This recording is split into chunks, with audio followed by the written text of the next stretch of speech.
one of the things that I want to focus on as we go forward um, is ensuring that you guys are as adequately prepared as possible for the essay portion of the STAR exam. All right. Um, what I'd like you to do is imagine, just for a second, think back to any conversation that you had today. Okay. I want you to think about the number of topics that you touched on in the course of that conversation, like at lunch, for example. You were sitting at the table eating lunch or wherever you were, you have a conversation with your friends. How many different things you talked about in the course of that lunch period, right? I guarantee you at least anywhere from 2 to 5 different subjects. Start talking about one thing, about 5, and then you start talking about something else, right? Sound familiar? Yeah. You do that every day, right? You do that every day. You have those conversations every day. Now, if you think about those conversations, think real hard about what happened in between the changing of each subject. And what I mean by that is, did anybody raise their hand and say, hey, we're going to change subject? No, it just kind of happened naturally, right? So you might have been talking about this over here, and then 2 minutes later, you're talking about that over there. And the segue, the transition from one subject to the other, from one topic to the next, it never occurred to you to question how it happened because it made sense within the course of the conversation, right? It just naturally happened that you went to that, but you were able to follow the conversation and stay with it the whole time. Does that make sense? So when we talk about transitions and moving from one topic to the next, you literally do it on a daily basis. But you never ask yourself questions about it. You never stop to think about it. However, when we're writing, we ask those questions. Like, how do I get from this idea to that idea? Even though you do it and practice it on a daily basis. So what we're going to talk about today is the literary version, the written version, if you will, of the thing that you do every day in conversation. Does that kind of make sense? Yeah. All right. So when we are talking about transitions, what are we talking about? All right. Transition terms, as I should say, are words or phrases that create meaningful, useful links or connections between your ideas. All right? What that means is you're able to go from one topic to the next seamlessly in a way that makes sense, in a way that your readers can follow. You ready to get that?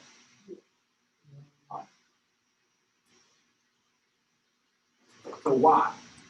Now, as you look at this board, these all make sense, right? These we kind of already talked about them. They connect or link ideas together, right? You get that part. They establish progression between one idea to the next, okay? They build coherent relationships between ideas, meaning it's understandable, you follow it, it makes sense. But the one I really want you to pay attention to is that fourth bullet.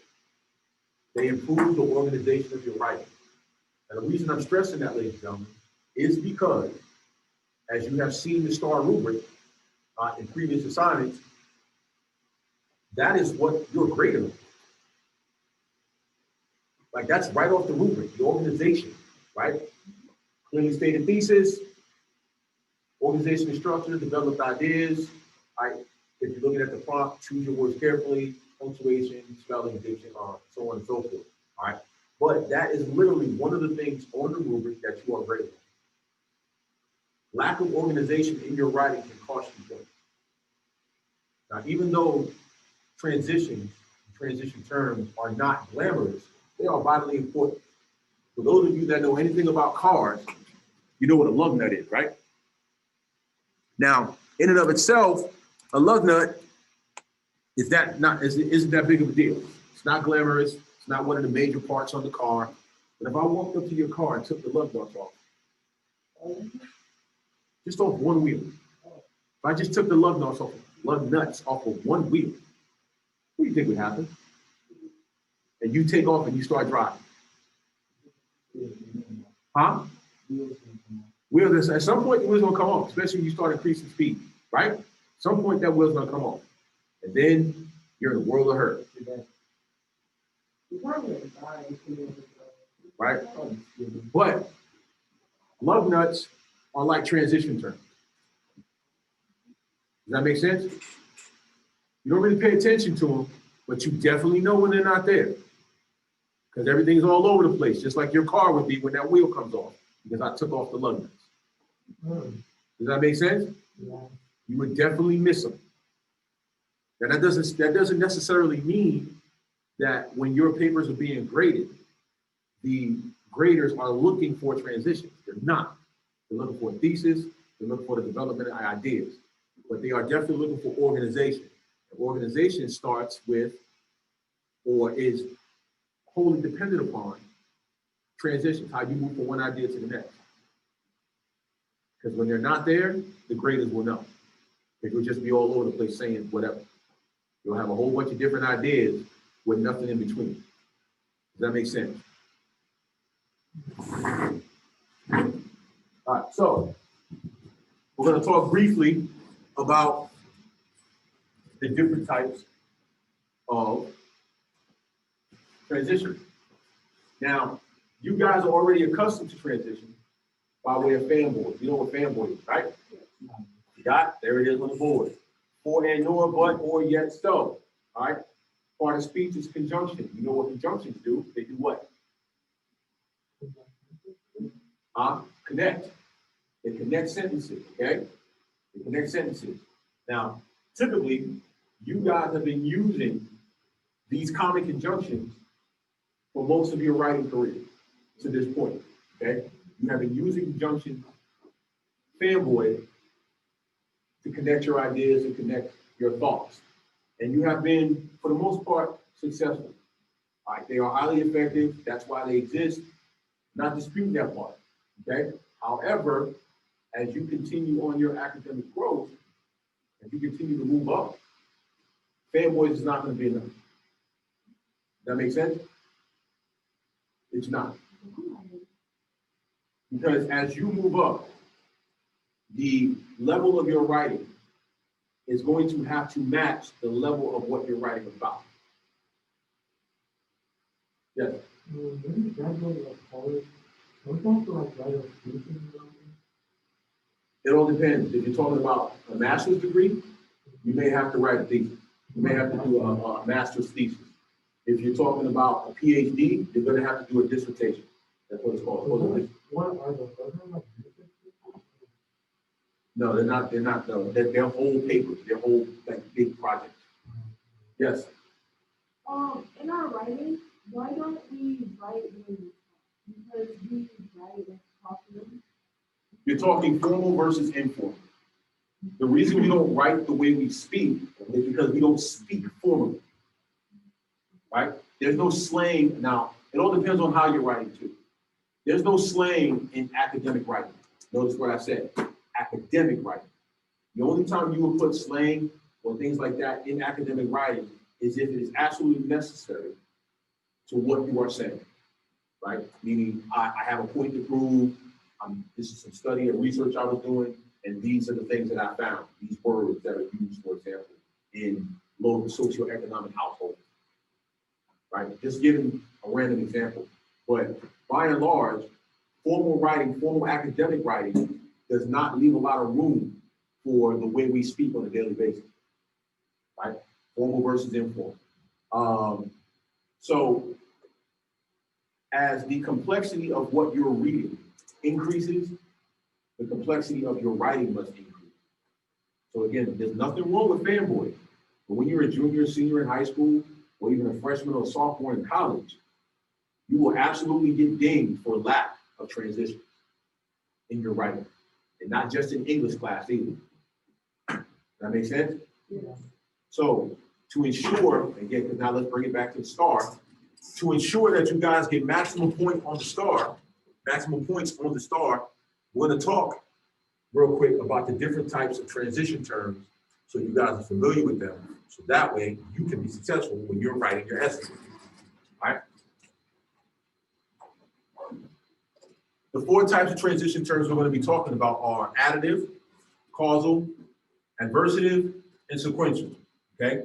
Now, if you take a look at the pictures underneath, they give you a hint as to what those transitions are and what they mean. Okay? We'll start with additive, okay? When we're talking about additives, now again, remember, this is all within the context of moving from one idea to the next, all right? Transitioning from one idea to the next. Does that make sense? All right, so when we talk about additive, we're talking about addition, we're talking about agreement, we're talking about similarity. Meaning, on one side I have an idea, on another side I have a different idea. However, the second idea is in addition to the first idea. Like even though it's completely different, so I'm talking about something completely different, it nonetheless adds on to the concept and the message of the first idea. But I can't just start talking about, I can't start talking about Chicago hot dogs and then talk about medieval knights without some segue in between, without some transition in between, because I will lose you as my reader. So that's where these additive terms come in. Does that make sense? So we also, when we talk about agreement, again, different ideas, but they're saying the same thing, right? Similarity is also different ideas, but they are similar in concept. So how do I bridge those two? Because they're different, right? Like when you give examples, how do you bridge the two examples if they're completely different? All right. Any questions on additive? No. Again, nothing overly complicated. Here are some examples of additive transitions in use. If you ever want to know what it looks like, okay? Moreover, furthermore, okay? In addition, that's a simple one. Not only, but also, and then coupled with. Actually, coupled with is my favorite one. And I found out that I'm about 3 years behind in terms of my pop culture because I said hashtag couple goals. And apparently that was left back in 2018. Yeah. Yeah, they don't say that anymore. They don't say hashtag couple goals. That's like fun. Apparently, they don't even say hashtag anymore. Yeah, nobody says. Yeah, Also, I do. Not anymore. I learned my lesson. I was thoroughly scolded by your peers in previous periods for saying. I say hashtag only when I'm like kind of like mob. Yeah, Like Yeah. hashtag. No, yeah. So I definitely don't say that anymore. Okay. But here are some examples of their usage in actual sentences. Okay. Again, there's no need for you to write it down right now because it's all online. Any questions about additive? Excellent. All right. Next, we have causal. Okay. Now, if you take a look at the diagram, X to Y. So when we're talking about causal, again, remember, this is within the framework of transitioning from one idea to the next. X leads to Y, cause and effect. We talked about that before, right? Think text structure. All this stuff comes back, it loops back around, okay? So X leads to Y. So if I have one idea that leads to another, how do I bridge those, even if they're different, but they lead, there's a cause and effect there, how do I bridge those gaps? How do I bridge that gap? How do I make that transition? And you do it with the use of these terms. Yes, I'm fully aware of the typo, fully aware, I wasn't paying attention, I slipped up, my apologies, okay? But these are some of most of the terms that you're going to use when it comes to causal transitions, all right? Now your mind, what does it look like, Mr. Johnson? Here's what it looks like in sentence form, all right? Here's what it looks like in use. Due to, on the condition that, for fear that, in hopes that, seeing that, okay? These aren't the only ones. These are just some really good ones that you guys can utilize, all right? Again, if you have one thing that leads to another, even if they're completely different, but there is a cause and effect relationship, this is how you transition those ideas. So you may have a cause in one paragraph, and then you want to talk about the effect in another, or even within the same paragraph, okay? Any questions on causal? See, easy. Now, the next one, the third one, is adversative, okay? The root word adverse, meaning conflict, opposition, okay? You have two ideas that are opposite in terms of their meaning and their concept. If you take a look at the picture underneath it, you see two arrows diametrically opposed going in different directions, all right? To give you an indicator of what we mean by adversity.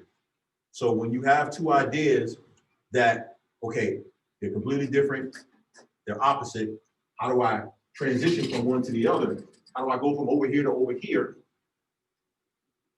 As you can see from the list, in reality, in spite of, besides, my personal favorite is conversely, by the way. Because no matter, I don't care who you're talking to, I don't care who you're conversing with. If you use the word conversely and use it correctly, they're gonna look at you a little different. If you don't believe me, go home, have a conversation with your parents, and at some point in the conversation, throw the word conversely at them. I promise you, you will get the craziest look you have ever had from your parents. My parents probably not even know. Oh, okay, never mind. They already expected this, so. All right. But that is one of my favorites.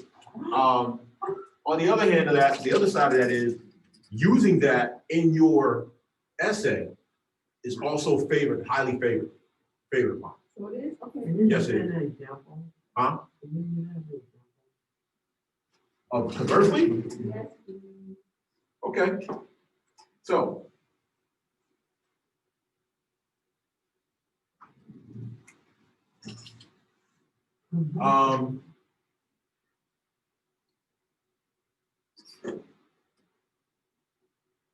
Because I had a typo in the last sentence, right? Take a look at the last sentence. Let's change it up. Instead of what it is, because if you read it, obviously it's wrong, right?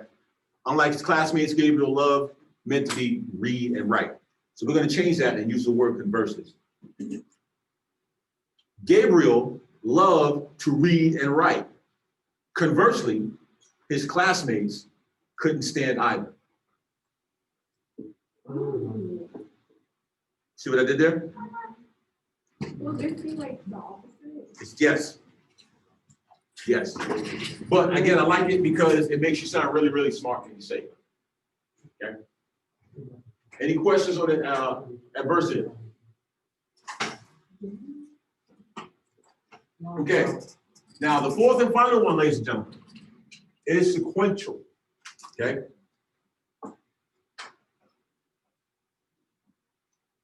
Are you dancing in class right now? No.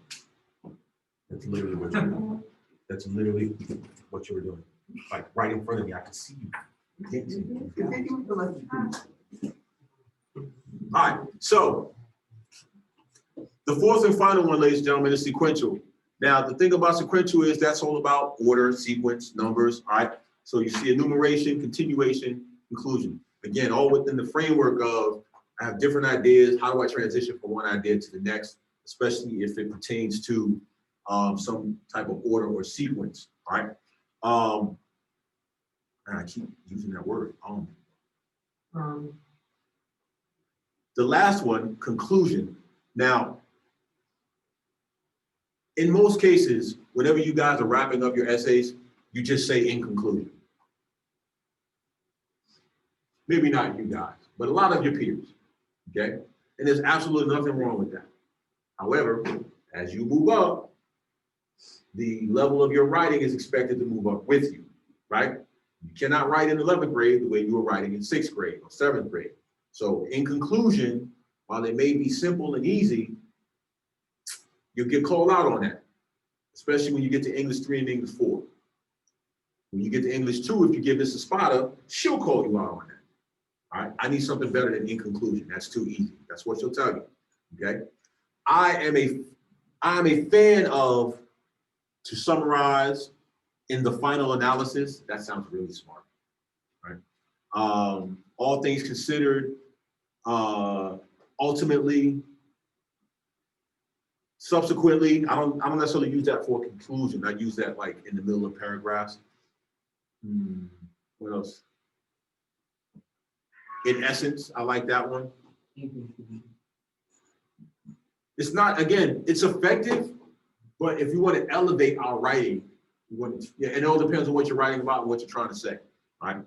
But as an exemplar, take a look at these sentences. On the whole, the presentation did not go as bad as the group thought it would. The teacher laid out the lesson and examples first, Then she had her students practice by creating their own examples. So again, we have sequence. Alex is upset because of his breakup, but he will get over his ex in the long run. So now we have conclusion. As has been noted, all right? So again, you see where it goes. Before you take the test on Saturday, you should study as much as possible this week. So now, again, we have sequence numeration there. Bottom line is, ladies and gentlemen, okay, each one of these different types of transition terms are very important. Yes? The fourth one doesn't flow right. So how would you change it? Maybe I think like add it. And it has been noted before. So add it where? After adding.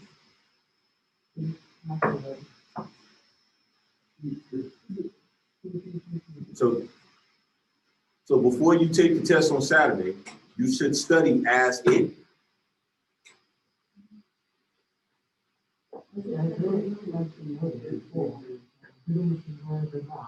You should study as it much as possible this week. That's the fourth one. You said the Fourth. okay. I'm sorry. You said the fourth. You said the last one. I thought I heard you say last one.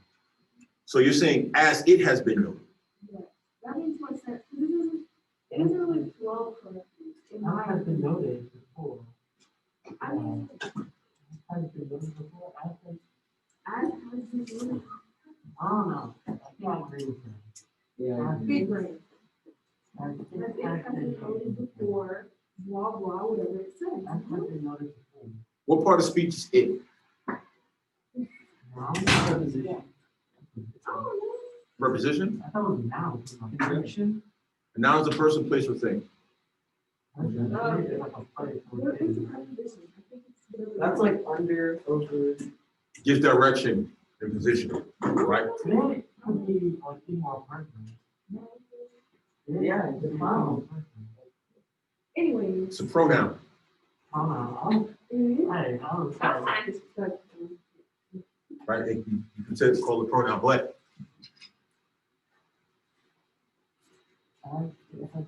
let me refer to my colleague on that one. I feel like as has been noted before. I think both make sense, but I think as it has been noted before is like more modern. Personally, As been noted. and personally, I would, instead of putting it, I would get rid of before. Now that I'm looking at it again, I would get rid of before and put previously. As has been previously noted. That Yeah, that sounds more like wine. That sounds like old, like this 20 literally saying that. What? Have you been watching Bridgerton? I feel like you have. No, that's not what I. Yeah, don't watch Bridgerton. It's raunchy. You've been watching it already. Now you're gonna make. I already watched it with my sister. Nah, you have parental controls on Netflix at your house? Because if you watch Bridgerton and your parents catch you, they're gonna put parental controls on your Netflix. That's all I'm gonna say. All right. So, are there any questions on sequential? No, thank you. Okay. So, just to recap, okay? Just to recap, transitional terms link our ideas, okay? They bring them together and help turn them into something that makes sense, okay? We talked about fanboys, and we learned that there's more out there in terms of transitional terms and phrases than just those 7 words, okay? Specifically, additive, causal, adversative, and sequential, all right? Any questions? No, I'm good. Very quick, very simple. Yay. I don't know. Wow.